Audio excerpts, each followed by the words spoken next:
Welcome to the Blonde Runner podcast with Coach Laura Erickson, where she shares her healthy living tips as a running and triathlon coach and mother of 4. Hello, I'm excited to talk about the Ogden Marathon today. I have been a longtime ambassador. I've participated in the Ogden Marathon. The half marathon really is my favorite. So I've done that for a while, but I did want to introduce Carolyn. She was born in Salt Lake City, Utah. We're going to be interviewing her today. She was born in Salt Lake, like I said, and she was raised in Murray. She's the second oldest in a family of 11 children, so big family there. It lives in Layton right now as well. So she worked for 3 companies in Ogden. The one particularly related to this is she was the executive director for the historic 25 Business Association for 2 years after she retired. And in 1998, Carolyn was hired as a special events coordinator for Ogden City. So that's kind of where the Ogden Marathon started. She was inducted into the Ogden Marathon Hall of Fame in 2015. So I'm excited to have her on, and we'll learn more about her experience with the Ogden Marathon here shortly. Hello. Well, hello, Laura. How are you? I am glad we're connecting again. Me too. Nice to see you again, sort of like connect anyway. It's been a little while. I think I saw you summer last. So it's been awesome to connect with you again. And I know you have been involved with the Ogden Marathon a long time, and you are the gal that knows the story of its beginnings. And so this podcast is all things Ogden Marathon. I definitely want to talk about it. And I think, I've been an ambassador for a long time. So I love the race. It's so well organized.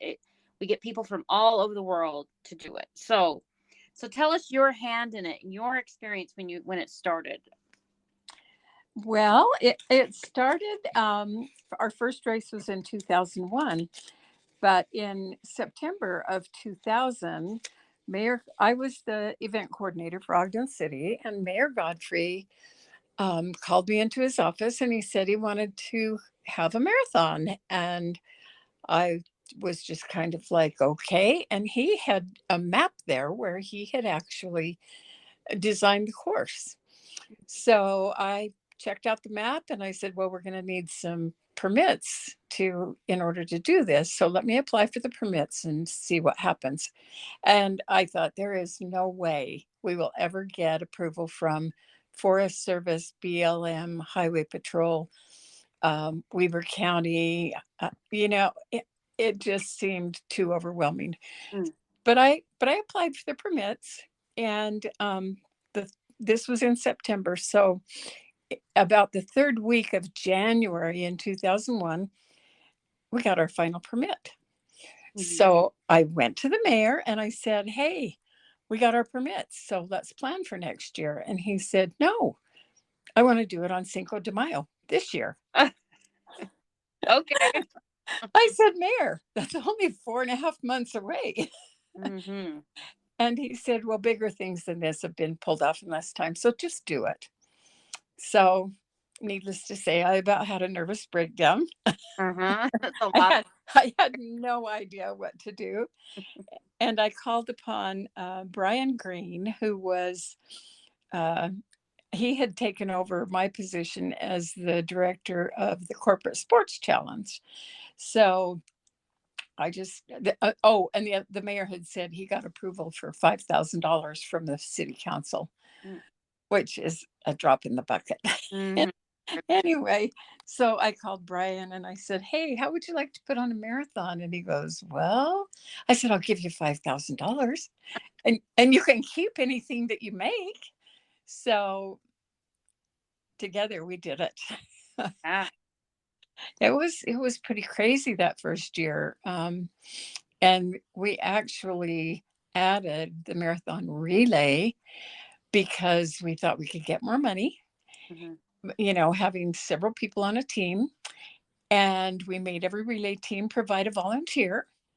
And first year, that was the first year there was a relay even? Yes, right from the beginning.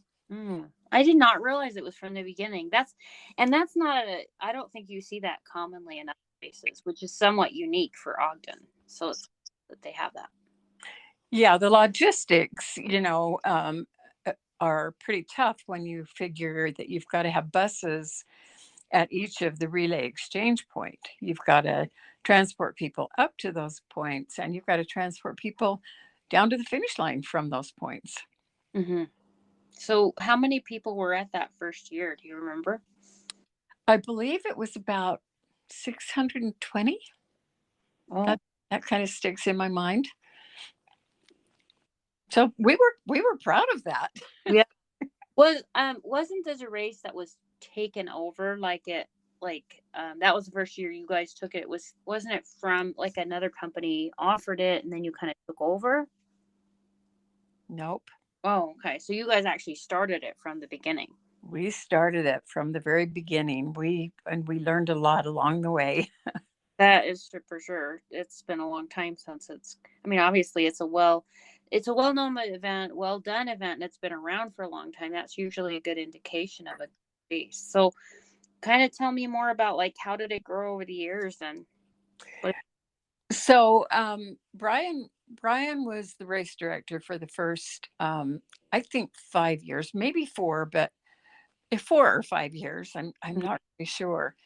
And Brian wasn't from Ogden. And the people that were involved with the marathon, sponsors and locals, all felt like he wasn't as vested in growing it as someone who was from Ogden would be. And the Gold Foundation had been created, right after the Olympics, and it was a perfect fit to have the Gold Foundation run the marathon. And because they had such a great volunteer base, that would really improve on what we were doing. Mm-hmm. So we went out for bid. We had law mandates that we have to put something out for bid, when we do that, because the city actually owned and still does own the marathon. Mm-hmm. We had to go out for bid, and we did have two entities bid on it, but it was awarded to the Gold Foundation just based on other things that they had been able to do. What did they take it? Because that's what I was thinking then. I was thinking that, yeah, Cole took it after a few years or something. Right. Yeah. So I think they took it in 2005 or 2006. So it had been going for a few years, and then, so what did you notice in the difference when the Gold Foundation took it over? Well, the biggest difference was the number of volunteers that could be called upon to help. Mm-hmm. Mm-hmm. And it was a learning process for the Gold Foundation too, because they had never done a race of that magnitude and that distance. I mean, that's a big part of the struggle for putting on a marathon. Is you're not just planning a festival downtown, you're planning a 26-mile festival. Mm-hmm. That's covering a long distance, and then you got to have aid stations and everything else. Right. The first year, the first few years, it was funny because we borrowed everything. Brian didn't own any of the equipment that was needed, and so we borrowed tables, and we borrowed water jugs and signs, and we had to borrow everything. And we lucked out because Ogden City, um, they did all the barricading. The street department did all the barricading, and all the logistics were figured out with Ogden City Police, representatives from them, Highway Patrol, and Sheriff, and so Ogden City was involved from the start line all the way to the finish line. That was helpful, no doubt. Very. Yes, because that's a very big, expensive piece. Yeah. So what did you notice, like, when you kind of passed it off to Goal? I mean, you were still involved. Like, what your role has changed kind of over time? What do you do now? So I stayed as the logistics chair even when Gold took it over, up until 2013 when I retired from Ogden City. And I said, okay, I'm retiring from Ogden City and I'm not going to be in charge of logistics anymore. Somebody else has to do this. so, so the Gold Foundation has expanded, and the board used to be 26 or 27 people, and we voted several years ago to change that and have a governance board and have an event team. Mm. So the event team is huge, and we have leads for each area Mm. of the marathon, so that it's broken down, and nobody has that great big major responsibility anymore. Mm-hmm. It's a lot. Like, no doubt they need a big team of people to orchestrate everything. And I mean, obviously the first year it was 620, but I don't know how many people do it now. How many would you guesstimate, or you may even know how many participate in the event this now? Our maximum year, we had about 11,000. Mm-hmm. When we got up to about, I think we were up to about 7,000, and we were capped because we couldn't find any more buses. We were bringing buses, from Provo and Idaho and all over, every bus that we could rent. Mm-hmm. And we managed to work out. Um, we had to follow state law, but we managed to work out where Ogden City could do an interlocal agreement with Weber School District. Mm. So the Weber County School District has a whole bunch of buses, and so when that happened, then we could really grow it, and that's when we were able to go up to the 11,000. All races uh, discovered that at that point we started to see a decline in registrations, but it wasn't just us, it was all races. Mm. Part of it was the market now had been inundated with races that, when we started, there was just the St. George, the Park City, and the Ogden in Utah. And then Salt Lake added, and then I think there's one in Moab, and there, I'm not even sure how many there are now. The Huntsville, the one up in Peterson, and some of them have come and gone, um, but the Ogden has stayed, and I think it is because the Gold Foundation is in charge and do such a fantastic job. Mm-hmm. Yeah, I agree. I mean, I've been on kind of both sides where I've been involved in helping and then been involved in racing, and that is well done race, definitely. Like, I think what I really like about it too is it's kind of a classy race. It's the only race that I've ever been to that has like a finish line little area for like VIP, and I've been in there. It's pretty here.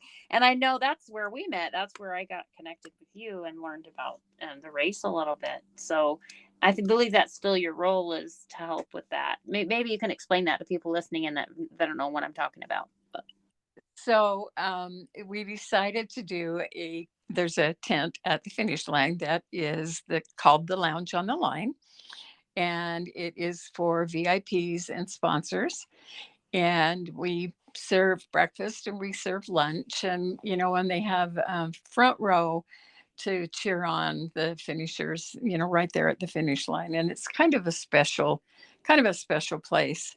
That's where I graduated to, is what I called it. When I went from logistics, I went to being in charge of that. And I love it.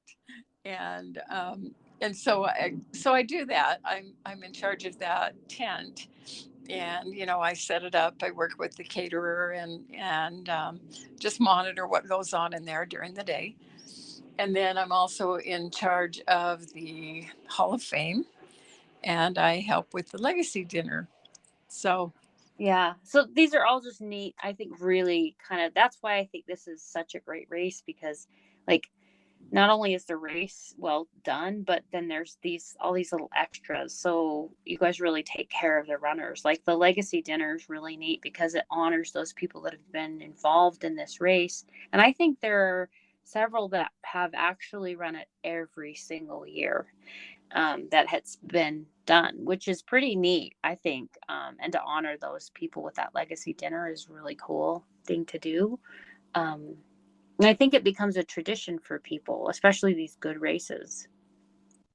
And you, Absolutely. Yeah. From day one, we always said this race has to be about the runner. And it was never about how much money can we make or how how good can we look. It's always been about providing the best experience and the most wonderful um, route, scenery, and even everything we could do to make runners have a great time.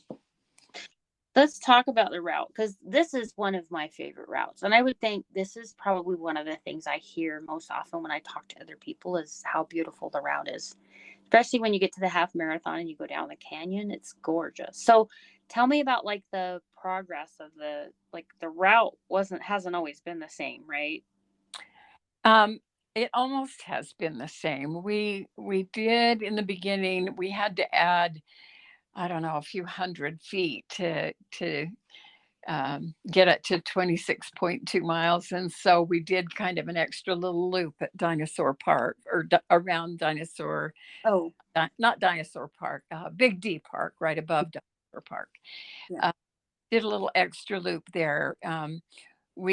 We've moved the start line back and we've moved it forward. We've just done some adjustments like that. We've run under Washington Boulevard um, when we could, and then several years the river was too high and it flooded under there. So we just finally decided we're not going under Washington Boulevard. We'll go across the street. And every little thing like that, you don't realize how strict the qualifying is to be a qualifier for Boston Marathon, and that's where we've had to make adjustments by a few 100 feet, is to make sure that we still qualify for that. Okay. Yeah, that is a really good bonus, I think, of this race. A lot of people do go to, um, qualify for Boston. So, and it is a fairly early season race, in May, third week in May, usually. So, that's nice to hear. I didn't know. I mean, I did know that there were some adjustments to it, but I didn't realize it was pretty minor for the most part. You guys kind of did a good job at figuring out the route from the get go. Like, what was an amazing route? That So was Mayor Godfrey. He was a long distance runner, and he said, "This is the route I picked." So I don't know if he got it from someone else, but that's where I got it from. that's a lot of the headache, figuring out the length. And that's, yeah, he really did get it right, did it right the first time, or however he figured it out. You kind of mentioned that races come and go, like you've seen some, and there's some that have been around, but, and I remember feeling, and I feel that as a runner, that we have a very saturated market even now. So why do you think that Ogden Marathon particularly does better than other races? Well, number one, the route, the Mhm. scenic route. It's fairly easy, mostly downhill, and not steep downhill. Just mostly downhill. Um, there's there's no other time ever that you can run down Ogden Canyon because of the traffic. And there are no pedestrian lanes or bicycle lanes. The canyon is so narrow, and so the route, and then the way the runners are treated. Mhm. Yeah. Yeah, I agree. And I think that's why, obviously returns.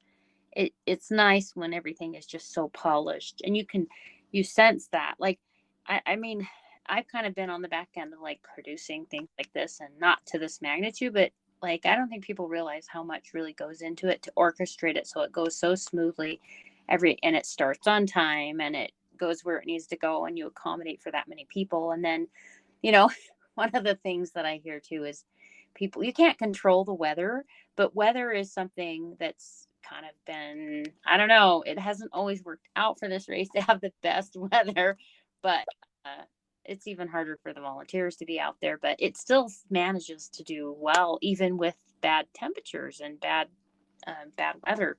So I think people still like it. So I think that's so great that it's still going forever. So have you ever run it? I'm not a runner. Oh. I have never run. No.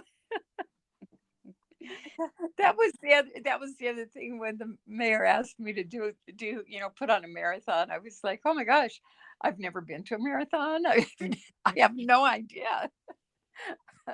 You pull it off pretty darn good. Well, it helped that he was a runner. I'm sure he gave you a lot of feedback.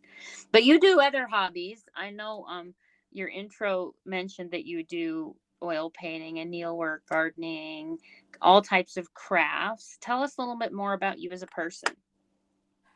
Well, I consider myself to be very positive. I always have a positive outlook. I always look for the best in people, and I just feel like life is good. I love Ogden. My house is in Layton, which is about 10 miles south of Ogden, and my house is in Ogden, but my house is in Layton, but I live in Ogden. We do a lot there. We go to restaurants there. We go to festivals there. I'm involved with the Gold Foundation in Ogden. And just a lot of things. Ogden. Good. Well, I know we had talked before. I know for at least at one of the last things I went to, you guys were asking for trying to get the shirts and the medals you're trying to make sure you have the collection of everything. And so I don't know if we have all those. We probably don't have all that information, but I will post that. So if people are like wanting to donate a shirt or a medal so that the Gold Foundation has that like as a collection, then that would be kind of cool. It is fun to I did find my list. okay. Tell us. I can tell you what we're missing. So we are missing a medal from 2001 and one from 2007. Okay. And shirts, we are missing 2007, 2013, and 2019. And I just can't figure that we would be missing 2019, but that's what I have on the list. Yeah. So if you're listening in and you have any of those items, you want to donate them so they have a collection. And it is kind of fun to see. I know they had it set out for the last legacy dinner, but it was fun to see like the different, things that they had, the different shirts and stuff and the medals. It was just kind of fun. And it kind of brought back memories because like there is sort of a style to them that changes over time. So it was kind of cool to see that. So yeah, if you're listening in and you have that, then please let us know. And you can contact me or you can contact Gold Foundation or, of course, Carolyn. And anything else that you wanted to share about the Ogden Marathon? Oh, let's see. The Hall of Fame. It was created in 2014. Every year, we take nominations and it goes out to the emails that we have on file. And there's a committee that is comprised of all the previous people who have been inducted into the Hall of Fame. And then we select, we go through all of the nomination forms and we select a person to be inducted and into the Hall of Fame. And then they come to the legacy dinner where that little ceremony takes place. Mm. It's quite prestigious. It's really a wonderful program. And I don't know if every race has that, but the Gold Foundation did create the Ogden Marathon Hall of Fame. That's cool. And it's neat to know. I mean, that's good for people to know, especially if they do it and they get those emails that they can nominate somebody, maybe somebody that's done an outstanding performance. I know last year, I'm pretty sure it was, I'm trying to remember the name of the person that got it last year. Team Bart. Yeah. Team Bart. Yes, Bart Hendricks and oh my goodness. Manuel Cypress. Yeah. Yes. It was so neat to just hear their story and like their progression through the race and the things that they've done to bring awareness to the cause too. So those are the people, you know, that have been in the Hall of Fame. And I think, can they go somewhere and look at those things? I think it's on the website, isn't it? It's on the website, but we are also in the process of getting the Hall of Fame wall that will be in the lobby at the Gold Foundation. Oh, Um, it's been kind of put off and transferred to different people, and so this year it will be up. oh, that's really neat. And that's just on, I believe it's Washington Boulevard, the Gold Foundation. And you know, the Gold Foundation, they offer a lot of different volunteer opportunities, not only with this race. So maybe you're listening in, maybe you're not a runner either, but you could certainly participate. They always look for volunteers. And I know that they have a lot of kids programs and they have all kinds of programs they offer through the Ogden area. So they're always looking for people to help or get involved, or certainly having your kids involved in some of their programs is a really, so it's definitely something to check out. Right. This last year, they actually started a series at the senior center, and they do hikes with seniors. They gave them shoes, hiking shoes. They have a shoe program for the kids. The after school program, they give kids shoes, and high school track runners, if they can't afford shoes, they give them shoes. I mean, they're so generous and do so many things. Hmm. So definitely there's always opportunities. And I think, you know, people do look for opportunities. There's certainly things that you can do to get involved, and even involved in your own local community, even through programs and things. I think it's just so important mentally to be involved. I think we saw with COVID that connection was missing, and then people are really craving that. So just being involved in things and getting yourself out there, I think, is important. So That's that's why I'm still there. yeah, I don't ever retire from there. I like to see you every year, so it's fun to connect. I will do it as long as I can. I think it's a great place for you. You do a great job with it, so I appreciate your efforts there, and I benefit. So it's great. They have good food. So really Thank appreciate you. Thank you so much for taking the time to talk to us. It's fun to learn about like the history and these races and why they've been around so long. And if you've never checked out, you know, if people listening in have never done the Ogden Marathon, they definitely need to check it out. It's definitely a good event. I know this year I have been hired to coach, and so I'll produce programs for them, and that will be, so you'll get structure. So if you're a brand new athlete, you've never done it before, this is the year to do it, because you'll get a free training, and then we'll have a lot of support. We're doing all kinds of things to bring people, especially new runners, to the sport. And so we just definitely want to cater. And you know, I believe Riley, he won the marathon last year, and he just qualified, I believe, for the Olympics. So like, we you. have amazing runners at this event.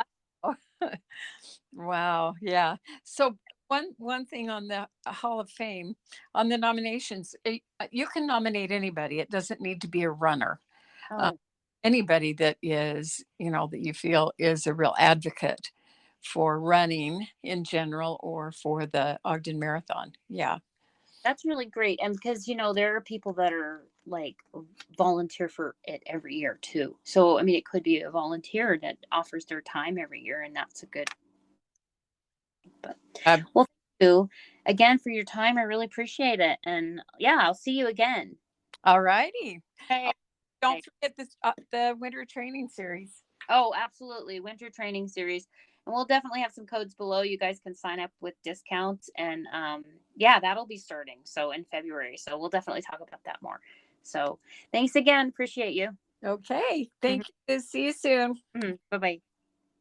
Glad she brought up the winter running series. I did want to talk about that a little bit more. It used to be called the winter training circuit, I think, but now they've changed it to the winter running series. So basically, it helps you build up to your races, the marathon. So you could certainly sign up even if you didn't do the Ogden events, but I highly suggest doing them both. So if you sign up for the whole series, there's a 5K in February, in March, there's a 10K and a 10 miler, and then a half marathon in April. So at the beginning of April there. So it does help you build for the race.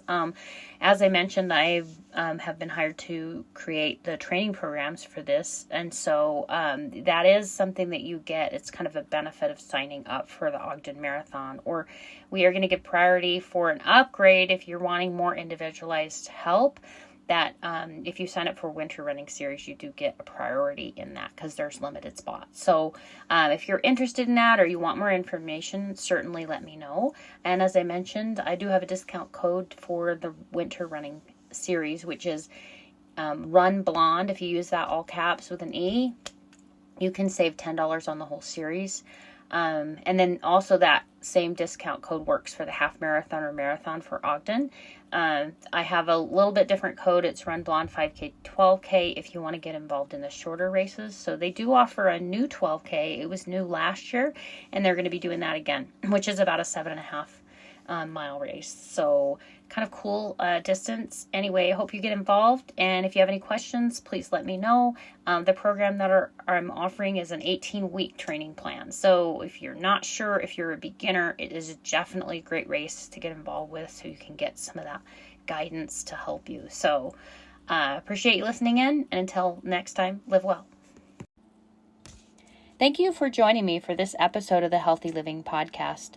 Be sure and check the show notes for resources or links that we mentioned in the show.